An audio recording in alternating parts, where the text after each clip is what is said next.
We are back again, and today I am teaching class 8 physics, and we'll continue with what we were learning last time.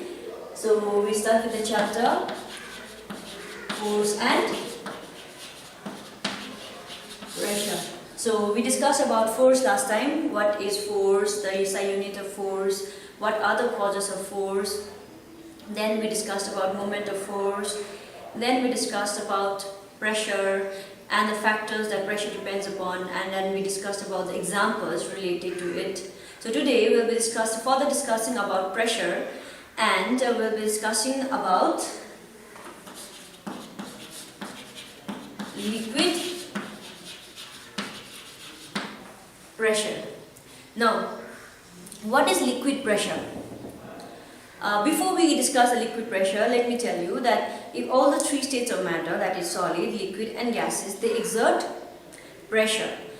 Solid exerts pressure because of its weight. For example, my feet is, I'm standing right now, my feet exerts pressure on the ground because of my weight. Similarly, here the desks are there, the legs of the desk, they exert pressure on the ground because of the weight of the desk. So any solid, they exert pressure on the ground because of the weight of the object. And then similarly, liquid also exerts pressure on the walls of the container that it is kept. And before we discuss about liquid pressure, even gases also exert pressure on the walls of the container. For example, a cylinder, isn't it? So when you can smell gas if the pipe is leaked, if there's any leakage on the pipe, or if the gas is not turned off properly, isn't it? It is because gases, they escape, they try to move, they are always exerting pressure on the walls of the container that it's kept in. So it will always be pushing that walls, so trying to come out, exerting pressure on the walls. Similarly, liquid also exerts pressure on the walls of the container. Anything that you keep, it also exerts pressure on that. Okay, so let me give you an example. Before that, liquid, let me tell you, liquid exerts pressure in all directions. It exerts pressure up. I think we've discussed that in class 7, you know, the up thrust. So liquid always tries to push things up. That's why that is called up thrust. So when it's exerting pressure upward, it is called up thrust. When it exerts pressure downward, it is called downward force. And when it exerts pressure on the sides, then they are called lateral force. That means liquid exerts pressure in all directions, up, down, sideways. Okay, so liquid exerts pressure in all directions. Let me give you some examples. Say you take a bottle and you fill it with water. You fill it with water. Now, you make a hole here. You completely fill this with water. When you have completely filled this with water, now you make a hole in 3 points. This is point A, this is your point B, and point C. So what will happen? The liquid will flow out. When you make hole, the liquid will flow out. So this is how it goes. Now, what does this mean? Why does liquid come out when you make holes? It means because liquid is exerting pressure on the walls of the container. So it's trying to push the walls of the container. So when you make hole, it comes out. This is one example where to show that liquid exerts pressure on the walls of the container. Another example, what you can do is you can take a cylinder which is open from both the ends, and then you place a balloon. You place a balloon here. Okay, now that balloon should not be inflated. It should be in normal a simple balloon. So when you put it over here, now it's empty, the balloon will be shrinked, it will not be inflated. So what you have to do is you pour water here or any liquid. So when you pour water or any liquid here, what will happen? It will start bulging. The balloon will start bulging. That means it will inflate. It will start becoming bigger. So what does this mean? This means liquid exerts pressure on the bottom. That means it also exerts pressure on the bottom. Okay, that means downward force. It exerts pressure at the bottom. And the upthrust, you know, the very one where if there's a water here and you put a wood, what will happen? Say you put a wood or a plastic, a smaller one, and just put it inside. What will happen if it floats? What does it mean? That the liquid is exerting pressure on this. It's pushing it up. So liquid exerts pressure in all directions. That means upward, downward, and sideways. These are the examples. Okay. So this is liquid pressure. So what is liquid pressure? Pressure exerted by the liquid on the walls of the container is called liquid pressure. Now, liquid pressure depends upon two factors. The factors that liquid pressure depends upon are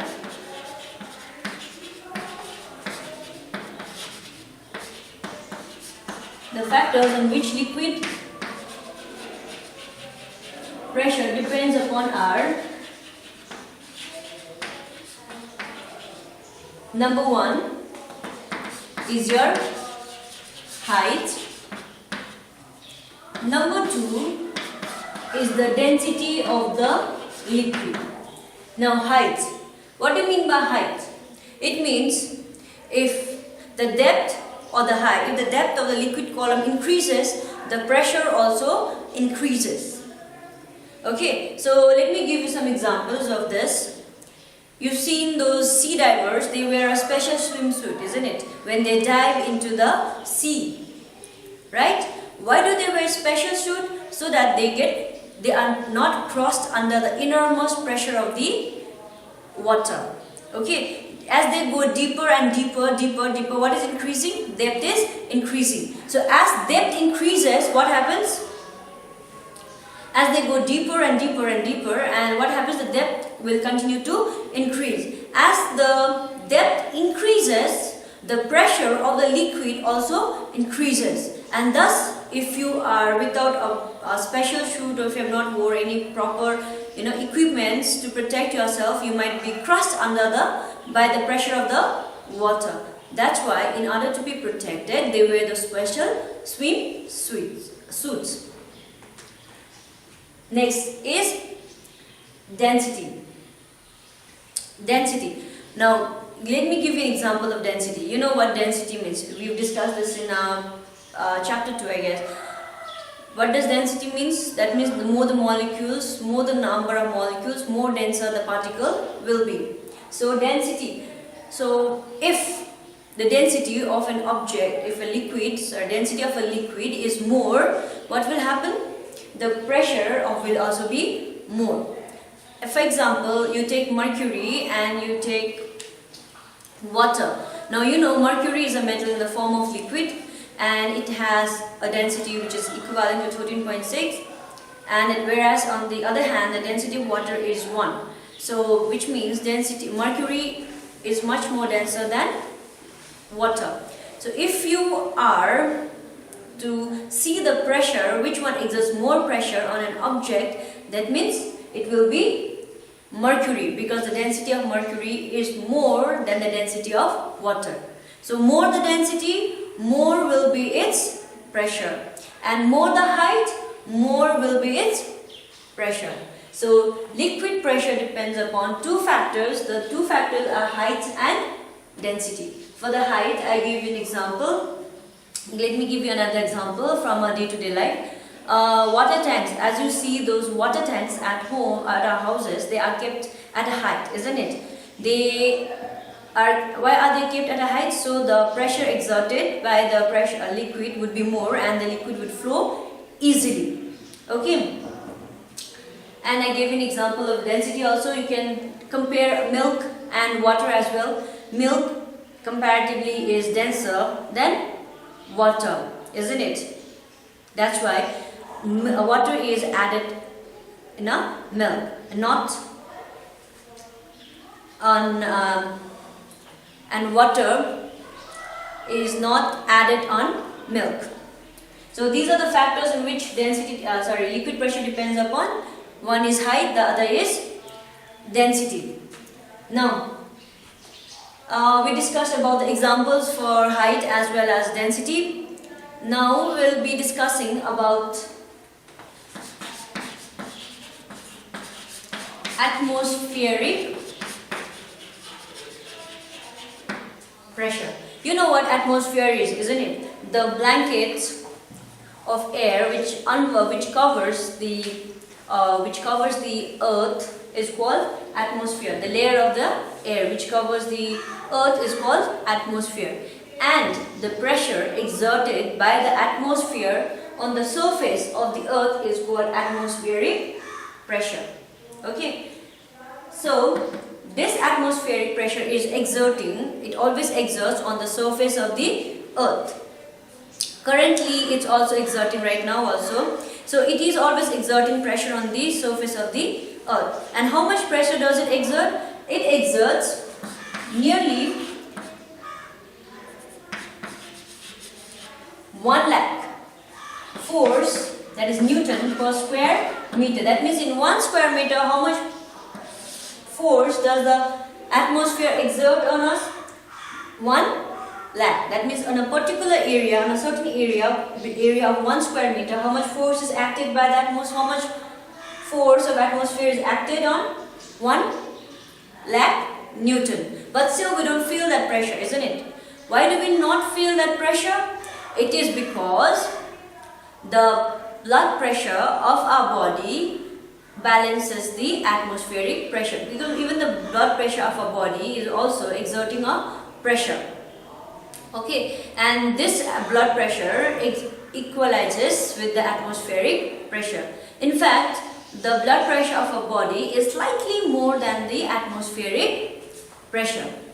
So this is the atmospheric pressure. How much does it act? 1 lakh Newton per square meter. Now, what is this atmospheric pressure? There is a standard value of atmospheric pressure at sea level. Okay, at sea level. So the atmospheric pressure at the sea level is 76 centimeter or 760 millimeter of mercury. You know mercury. The instrument used for measuring atmospheric pressure is the barometer. And what is used in the barometer as the barometric liquid? Mercury. Now, the level of the mercury, when you keep it at the sea level, what will it read? It will either read 76 centimeter or 760 millimeter. Please see the unit. 76 centimeter or 760 millimeter of mercury. So at the sea level, when you measure the atmospheric pressure at the sea level, what will you find? Either it would be 76 centimeter or 760 millimeter. This is the standard value of atmospheric pressure. Okay, this is the standard value of atmospheric pressure, which is either 76 centimeter or 760 millimeter of mercury. Now, I hope you understood till here. Now we'll be discussing some examples where the atmospheric pressure acts on different objects on daily basis. Okay, what are the consequences of atmospheric pressure? So, the first example that I take over here is of a juice.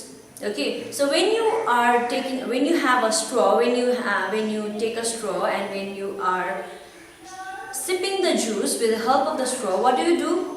There would be no liquid on the straw. You first sip in the straw, isn't it? You take in. When you breathe in, breathe in, what are you doing? You're taking all the air which is inside the straw. Okay. So what are you basically doing is you have a straw, say this is your straw. And when you sip through this, what happens? The air, say this is your juice. Okay, and when you take all the air, they go out, they go to your mouth. Okay, the air goes out to the mouth. That means you inhale all the air. Now what happens if there is no air here? It is completely vacant, isn't it? It becomes vacant. So what does it becomes vacant means? There's no air here. So the atmospheric pressure that pushes the liquid. Now the atmospheric pressure would be exerting every time. So the atmospheric pressure, since this is empty, the atmospheric pressure pushes the liquid through the straw, and the liquid passes through the straw, and thus this is how we can drink water or any liquid through the straw. It is because the atmospheric pressure acts on it. Another example, syringe. Now you know syringe, it's used in the hospitals, isn't it? And how does it work? First you push the piston out, isn't it? When you don't take in, first you push the piston out. So when you push the piston out, so this is your piston. Okay, when you push this piston, what are you doing? You are throwing the air out. You are removing the air from the syringe. When the air is removed from the syringe, there is no air inside. So the atmospheric pressure makes the liquid column to rise through the syringe, and thus you can easily pull the water or any liquid through the syringe. Okay, this is how the syringe acts. The other example is mountaineers. You've seen those mountaineers, they wear special, before I discuss about mountaineers, let me tell you one fact, one statement, that is atmospheric pressure decreases with the increasing height. So as you go from sea level to as you climb the hill or the mountains, what happens? The atmospheric pressure starts decreasing. Okay, so the atmospheric pressure starts decreasing. That's why the mountaineers, they wear special dress when they are climbing the mountains, isn't it? Why do they wear? You cannot just go in your casuals to the mountains, to climb the mountains. If you are climbing the Everest or any other high altitude mountains, you cannot just go in your casuals or in a simple dress, isn't it? You have to wear some special dresses. Why? It is because as you climb up, what happens? The atmospheric pressure decreases and the blood pressure will become more. Okay, so when you compare, as you climb up, what happens? The atmospheric pressure decreases, blood pressure will be more than the atmospheric pressure. Result, you might have bleeding. Okay, you might bleed from your nose. Okay, so that is a consequence when you do not wear a special dress or when you are not well prepared when you are climbing mountains. Okay, so remember this, atmospheric pressure decreases with altitude. That means as you go higher, as you climb up the mountains or as you climb up the hills, what happens? The atmospheric pressure will be lesser than at the sea level. Okay, so this is how atmospheric pressure acts. And so these are the various examples that we discussed about atmospheric pressure. So let me quickly revise what we have learned, because we have completed the chapter.